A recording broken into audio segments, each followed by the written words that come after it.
One more ज्ञान channel में आपका स्वागत है। आज इस चैनल के माध्यम से मैं स्कंद पुराण में वर्णित भगवान विष्णु द्वारा कुछ प्रमुख बातों को बता रहा हूँ, जिसे अपनाकर हम मोक्ष और श्री विष्णु का प्रिय बनकर उनके धाम में निवास कर सकते हैं। श्री विष्णु कहते हैं, घंटा सर्वबाध्यम है, वह मुझे सर्वदा प्रिय है। मेरी पूजा के समय उसे बजाने से मनुष्य 100 कोटि यज्ञों का फल प्राप्त करता है। घंटा नाद सदा ही करने योग्य है। विशेषतः मेरी पूजा के समय घंटा अवश्य बजाना चाहिए। शंख की ध्वनि तथा पर्णों के उच्चारण अर्थात ओम के साथ किया हुआ मेरा पूजन मनुष्य को सदैव मोक्ष प्राप्त करने वाला है। मेरे पूजन के समय जो घंटा नाद करता है उसके 100 जन्मों के पाप तत्काल नष्ट हो जाते हैं। जो मनुष्य गरुड़ की पीठ पर लक्ष्मी के साथ बैठे हुए मुझ शंख चक्र गदा और पद्मधारी विष्णु की पूजा करते हैं, वे मेरे परम धाम को प्राप्त होते हैं। मेरे समीप गीत कीर्तन और नृत्य करके मनुष्य अपने पितरों का उद्धार करता है।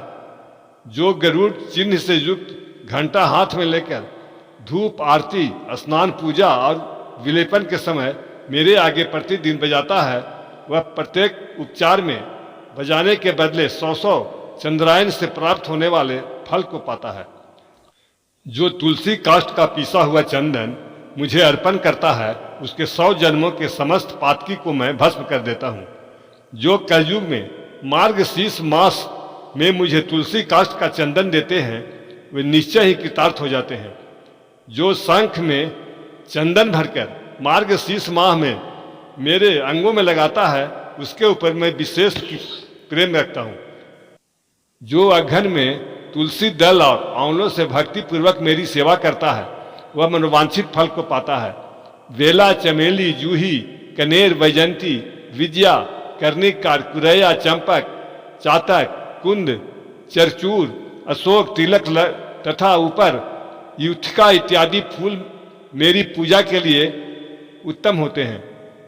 केतकी का पत्ता और पुष्प, भृगराज, तुलसी का पत्ता और फूल, ये सब मुझे शीघ्र प्रसन्न करने वाले हैं।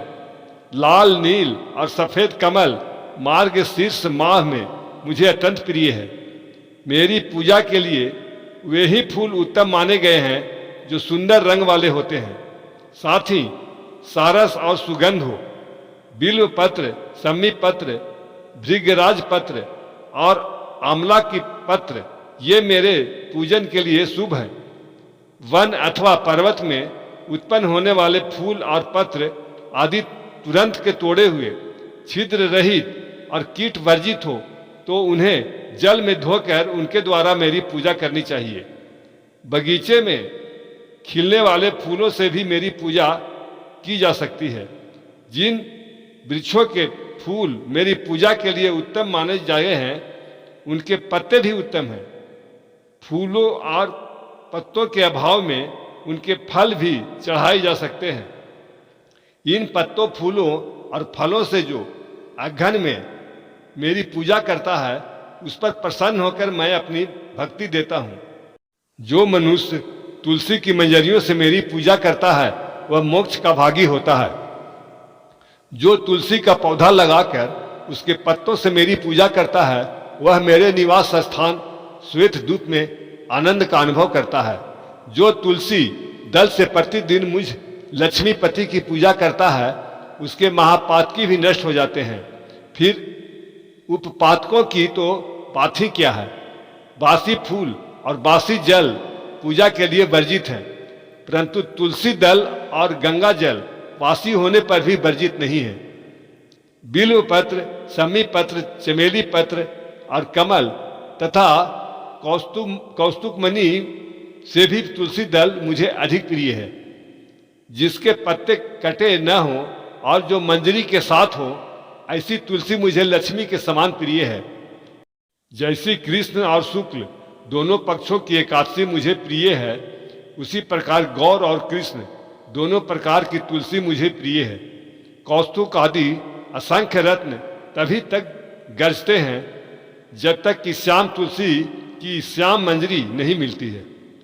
जो मेरी पूजा के लिए मांगने वाले को तुलसी दल देते हैं तथा अन्य भक्तों को भी तुलसी दल अर्पण करते हैं, वे मेरे अविनाशी धाम को जाते हैं। जो काले अंगूर के बने हुए धूप से मेरी मंदिर को सुगंधित करते हैं, वे वैष्णव नरक समुद्र से मुक्त हो जाता है। गुग्गुल में भैंस का घी और शक्कर मिलाकर जो मुझे धूप देता है, उसकी अभिलाषा को मैं पूरा करता हूँ। अनेकों पतियों से युक्त और भरे हुए दीप को जलाकर जो मनुष्य मेरी आरती उतारते हैं, वह कोटि कल्पों तक स्वर्ग में निवास करते हैं। जो अघन के महीने में मेरे आगे होती हुई आरती का दर्शन करते हैं, वह अंत में परम धाम को प्राप्त होता है। जो मेरे आगे भक्ति पूर्वक कपूर की आरती करता है, वह मुझ अनंत में प्रवेश कर जाता है। जो मंत्रहीन और क्रियाहीन मेरा पूजन करता है, वह मेरी आरती कर देने पर सर्वत्र पूजा परिपूर्ण हो जाता है।